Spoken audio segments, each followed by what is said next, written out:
ভালোবাসা কখনো শেষ হয় না, শুধু সময়ের সাথে অবহেলা পেতে পেতে একটা সময় পর ভালোবাসায় ভরা অনুভূতিগুলো প্রকাশ করা বন্ধ হয়ে যায়।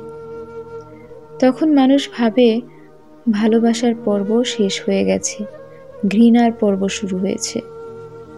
আসলে কি তাই? যাকে একবার ভালোবাসা যায় তাকে কি কখনো ঘৃণা করা যায়? যাকে একবার ভালোবেসেছেন, বিচ্ছেদের হাজার যুগ পরেও আপনি তাকে ভালোবাসতে বাধ্য।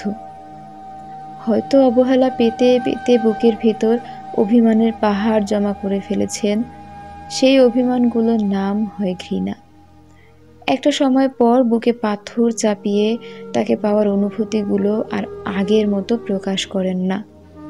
অভিমানে ঘৃণার আধুলি জমিয়ে নীরবে ভালোবেসে যান, তারপরও ভালোবাসার শেষ হয় না। শেষমেশ ভালোবাসা থেকে যায় অপেক্ষায়, নয়তো আক্ষেপে।